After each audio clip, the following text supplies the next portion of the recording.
Kasi alam ko kung paano mag-treat sa mga may sakit. Pero pag ako nagkasakit, masakit. As in, hindi ko kaya mag-needle sa sarili ko. Maano ba to ng alarm? Usok?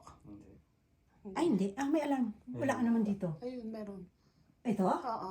Ay, hindi naman siguro. Konti lang naman ang usok niya. Ayan. So, every point na painitin mo, it means nagra-radiate yung init kung saan. Kasi ito stomach point, ito gallbladder point, ito kidney point, at saka ito mga releasing siya. Meron din siyang stomach, meron siyang spleen. So, ma-release siya. So, habang pinapainit mo, ang needle, kusa siyang nagre-release kung saan man may mga problem. Kaya, sabi nga niya, na-release na yung isang part ng, yung left side niya na numbness. Ayan. Kung pupunta kayo sa acupuncturist, i-needle kayo, tapos iiwan lang. Tapos, iilan-ilan lang ang kaya nilang ibigay sa'yo. Sa akin, kung hanggat kailan at kailangan ko i-treat ang aking patient, yun. Ayan, ito siya. Painitin lang siya. So, kumusta na? Natutupi mo na eh. Okay na. Nawawala na siya. Oo. Hindi na siya nagnanab. Ano, di ba kanina ganito lang? Oo. Yan. Ipakita mo nga, girl. May himala! O, kanina. Sana kanina Ay, pinakita ko galing. paano niya hindi na... Nasa video po kanina. Nasa video nalagay mo kanina na mahirapan siya magtupi. Ayan. Walang drama yun ha. Pinagaling ko na agad. Ayan, Oh, oras na. diba? Oh. Yung kabila kamay mo. Sabi nga ni Bebe sa akin, sige na, tulungan mo naman sila. Sabi ko, ay naku, biseng karet ko, ayoko magdala ng bed ha. Sabi niya, sige siya na lang magdala dun sa taas.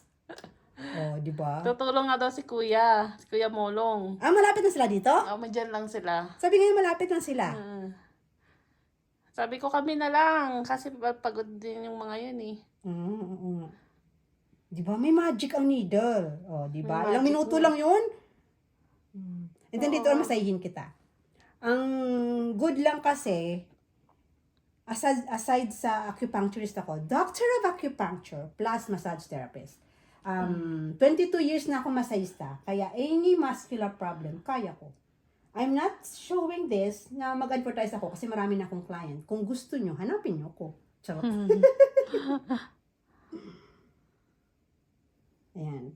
Kung pupunta kayo sa mga acupuncturist, hindi nila ginagawa to, binibigyan lang kayo ng heating pad. But more applicable ang Moxa kasi specific yung heat na ibibigay. Diba? Okay na? Oh. Pwede ka na makapanuntok. Huwag lang si ganda. Pero merong may sakit May na mga to. nam siya. Sige mamaya, masahihin kita para mas marili siya. Pero ano na siya, nako-close ko na. Hindi siya pumapalang ganon. Hindi na Kasi- siya lumalaban, no? Oo, hindi siya. Kasi pag ginanon mo, Mm. masakit pag ginanon mo. Eh ngayon, O, di parang wala lang, nagdahilan ka Natutupi na. mo na yung mga fingers mo. Natutupi ko na siya. Okay na. Sabi na nga eh, may magic ako eh. At saka, pati yung teacher ko, sabi ko, parang gusto kong i-challenge eh.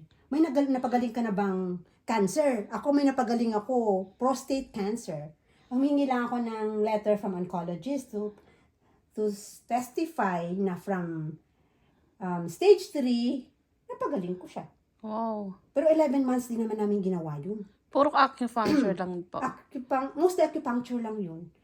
At saka, Every week? twice a week siya. Twice a week.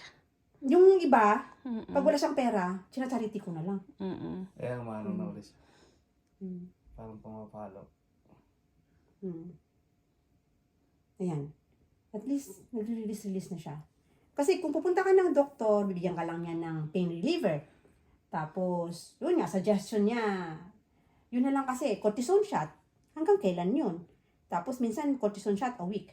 Tapos, pag nag-cortisone shot ka, liver at kidney mo naman ang affected kasi very strong na chemical yun na pain reliever nga siya, pero hindi naman. Alam mo, minsan kasi, marami na akong patient na hanggang ngayon, hindi pa rin naniniwala sa acupuncture. Pag minsan may problem na darating dyan, sabihin ko, magpanidal ka kaya. Sabihin, huwag na lang tayo, masahin mo na lang ako. Hindi, masahin. Pero mas maganda ang acupuncture. It would really help.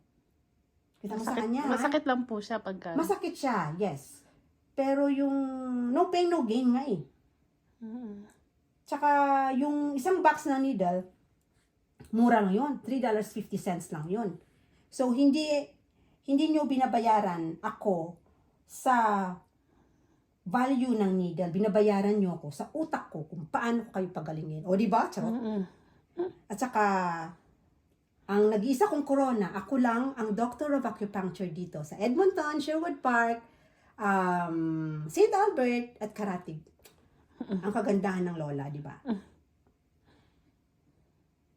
Marami ka ng customer nante. Marami na, kahit na, kaya nga hindi ako nag-advertise eh. Kung gusto nila ako, hanapin nila ako. Kaya sabi ko, mag-start na ako collecting ng aking mga vlogging. Kasi may katuturan naman ang pinagagawa ko eh. Kaya Di ba? Tama.